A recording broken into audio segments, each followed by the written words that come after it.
নমস্কার সকলকে। 25শে এপ্রিলের একটি ছোট্ট ব্লগ তোমাদের সাথে শেয়ার করছি। আসলে এটা একটা ব্লগ নয়, এটা একটা মধ্যবিত্ত মেয়ের স্বপ্ন পূরণের গল্প। শ্যুটের জন্য বেরিয়ে পড়েছি। আজকে একটা খুব স্পেশাল শ্যুট রয়েছে, যার ফটো ভিডিও তোমাদের সাথে আমি আগেই শেয়ার করেছি। আর শ্যুটে মা সাথে যাচ্ছে এই প্রথমবার। মা কিন্তু বেসিক্যালি আমার সাথে কাজেই যায়, শ্যুটে কিন্তু যায় না।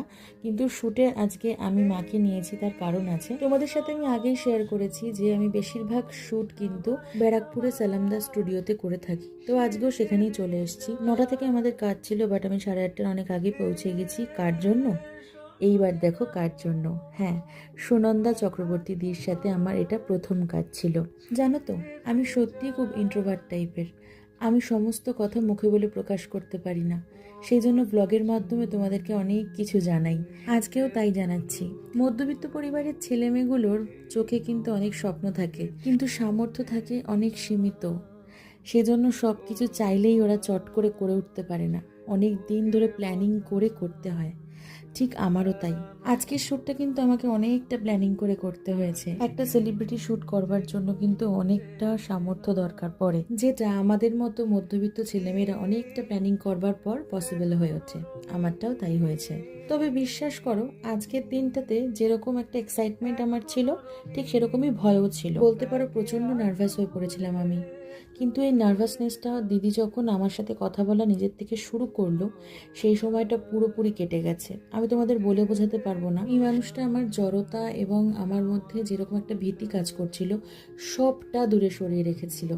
আমি ভয় পাচ্ছি দেখে দিদি আমাকে বলল, সুস্মিতা, আজকে যদি তুমি ভয়টা কাটিয়ে না কাজ করতে পারো, তাহলে কিন্তু তোমার বাড়িতে গিয়ে অনেকটা রিগ্রেট ফিল হবে, যে হয়তো তুমি এই মুহূর্তটা আবার ফিরে পেতে চাইবে।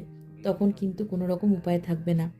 এই কথাটা শুনবার পর আমি আর নিজেকে সামলে রাখতে পারিনি। আমি তখন ভাবলাম, সত্যি তো, আজকে যদি আমি এরকম জড়তা ভয় ভয় কাজ করি, তাহলে আমি যখন বাড়িতে যাব তখন আমার এই সব মুহূর্তগুলো মনে পড়বে।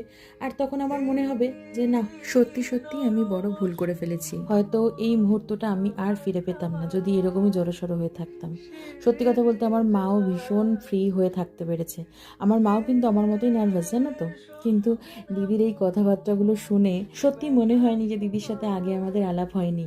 মনে হচ্ছে কত দিনের সম্পর্ক আমাদের মধ্যে। এই শ্যুটটা করে আমি অনেক অনেক অভিজ্ঞতা পেয়েছি, এবং সব কটা অভিজ্ঞতা খুবই ভালো। উন্নতির চরম শিখরে দাঁড়িয়েও মানুষ যে মাটিতে পা রেখেই চলবে, এটা কিন্তু দিদি বারবার শিখিয়ে দিয়েছে। সালামতা স্টুডিওতে গেলে আমি খুব ফ্রিলি কাজ করতে পারি, সেটা তোমাদের আগেও আমি ব্লগে জানিয়েছি। যেহেতু কলকা ক্লাসের সময় থেকেই আমি এখানে আসি, সেহেতু এখানে আসলে আমার এইটুকু ভরসা হয় যে আমি একটা চেনা জানা জায়গায়